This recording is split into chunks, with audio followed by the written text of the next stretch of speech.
going on, y'all? It's Vannesia Darby here again, and I have my tea.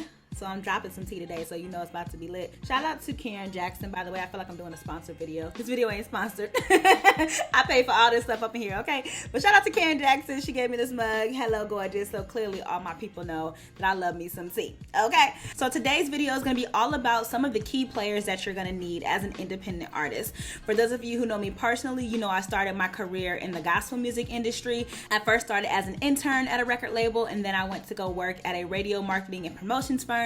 And then I went back to that same record label, and now I am a marketing consultant for my own business, and I get to work with brands, for-profit, nonprofit, and independent artists and record labels. So that's pretty cool. But one thing that I have found is that a lot of people really want to work with me on the digital side, which is great because that's what my background is in, marketing and digital marketing specifically. But when I talk to them, I notice that they don't have some of the framework even set up for me to come in and do my thing. So I want to do this video because I want you all to know that there are some key things that come before your marketing. Marketing just pours gasoline on the fire that should already be burning. So let's just dive into all the key players that you're gonna need. And I just want to point out that you don't need all these people to be successful, but if you're building your team as an independent artist, these are gonna be some necessary holes that you wanna fill. The very first person you want to look at is your manager. Now, a lot of people say, oh, my manager this, my manager that, and it's really kind of their homegirl or homeboy that they knew that they could trust, which trust is a key element to having a manager. But there are some critical skills that managers have. A lot of them are negotiating on your behalf. They can speak on your behalf. Sometimes you may need a road manager versus the day-to-day manager that handles your operations. They may be working with distributors and negotiating distribution deals on your behalf. Maybe you're partnering with a label in that way. Maybe you're partnering with an independent distributor to get your music in stores. So you may want to go on Google and look at the differences between an actual manager that may be taking 10% or 20% off of your bookings, or you may have them on a retainer. Compare them to a day-to-day manager that may handle some of your operations to make sure that you're getting everything done throughout your day. And then even a road manager, which you may commission for 1 or 2 events to help you out on the road to make sure you're getting paid, make sure your musicians are getting paid. So when you're picking managers, make sure that you actually know the job they're going to do, and does that skill set of that person match up with who you chose? Again, get somebody that you can trust, but that also has the skill sets that you need that you're lacking in your business. And this is just a critical nugget for everybody. If you don't know what you need, whether it be in business or in life, then how are people going to help you? All right, so next up, we're going to have our publicists, and publicists are super great. I always tell people that publicity and marketing are cousins, but they are not the same thing, okay? Publicists have the relationships that you need to get on TV, maybe in magazines or in any type of print feature, and they may also get you on blogs. You need to leverage other people's platforms as well as your own when you are wanting to get your music out there. Publicists can also write. Oftentimes they will write your bio, they'll write your press release. Publicists are also great because they help to build the story. So they ask you pertinent questions behind your music, why it's important, not just that you like to write, that you've always sang or whatever. My mama said I could sing. No. There's gonna be a reason and a story behind your music, and that's what makes it enticing for people to want to learn more about you. So publicists, a good one anyway, would help you to build that story, and not only build it, but pitch it on your behalf to these outlets. They follow up, they help to chase the story. And I want to be clear too that a publicist's job is really hard. They love to do it and they're good at doing it, but sometimes they may pitch a story and not see the fruit of that till about 3 months or even 4 months. Don't be discouraged if the publicists are pitching and no one's biting. It may be time to go back and restructure your strategy and see what the story is all about, see if there's any relationships that are left on the floor that you haven't leveraged. Do you know somebody who knows somebody who knows somebody who will get you on this television show?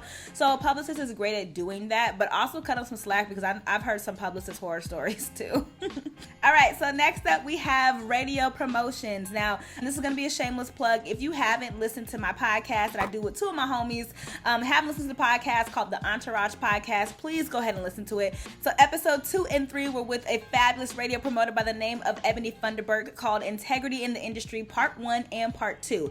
So Ebony has long receipts, and so she's going to talk all about radio promotions. Not only that, how to be integral throughout your dealings too. So if you haven't done already, go check it out, listen to that episode. It's on iTunes, Spotify, and all that. All right, so back to radio promotions. A lot of times people think that we don't listen to radio, but that's not true at all. According to the 2018 Q3 Total Audience Report by Nielsen, 92% of U.S. adults listen to radio each week. And if you look at this chart here, you'll also see that we, black and brown, we still listen to radio, okay? And I'll even pan down so you can see this picture that African Americans spend nearly 13 hours per day across all media. So what does a radio promoter do? A radio promoter gets your song on the radio. Kind of point blank and simple. But even more so than that, radio promoters also, like Publicist, have relationships with all of these station managers, program directors, music directors. Again, this is all in episode 2 and 3 of the Entourage podcast. So they help to get your song on the radio and to help it move organically up the chart. Notice I said organically because we don't want to pay to get spins and stuff like that. That's illegal, by the way. Again, goes to the episode.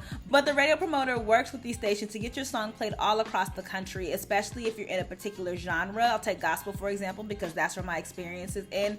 They are working with key stations in different markets to make sure that you are getting more spins or airplay on the radio.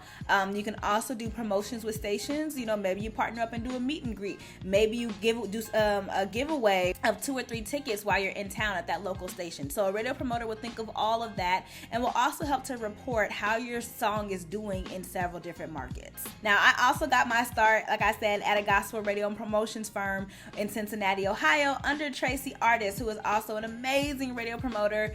And so I learned a lot about radio, which I had no idea that radio promoters do all the stuff that they do. So because of a lot of things that have happened in the industry, they've had to expand what it is that they do. So make sure that your radio promoter is giving you your reports, or that you're pulling them yourselves, and that they're doing their job. I've just been blessed to work with really integral radio promoters, and they work extremely hard. All right, so now we're gonna move on to A&R. We actually have an episode of the Entourage podcast coming out pretty soon with an A&R executive, so that should be fun. But A&R stands for artist and repertoire. So a lot of times they are responsible for artist development of the artist and the actual music.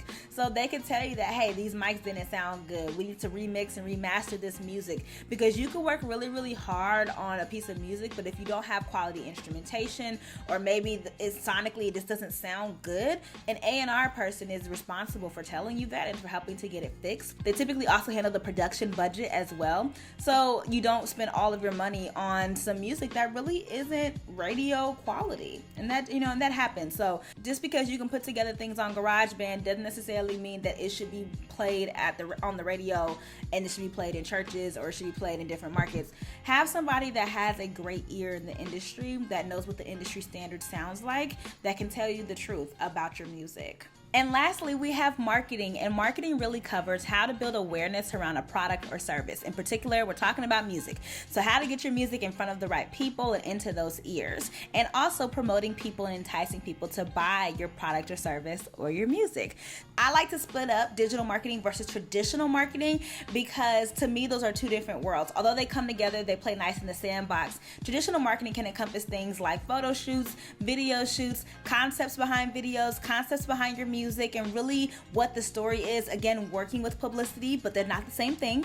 So if you watch my previous video about Instagram ads and a relevant offer, I've talked about different forms of digital marketing and how it's kind of taken shape today. So if you haven't watched it, go back and watch that video, because there's a lot more explaining about what digital marketing is. But anything essentially with an @ and a .com, digital marketing would handle, and that also work well with the Publicist and and traditional marketing, to make sure you can maximize your space online and get in front of the people who really want to hear your music and who want to discover you. If you're an independent artist, I hope that you found this helpful. Again, if you haven't listened to the Entourage podcast, that's exactly what it's there for. We interview a lot of people that are behind the scenes, so go listen to it. Also, go follow us on Instagram at the Entourage podcast, like our page on Facebook, sign up for the emails, all the stuff that you need to do to make sure that you know who's behind the scenes helping your favorite artists. All right, so I know that was a quick run through. If you ever see me laughing and coming back from a jump cut, it's because I thoroughly messed up the frame before, and I just ain't showing y'all. All right, so I know that was a quick run through with some of the key people.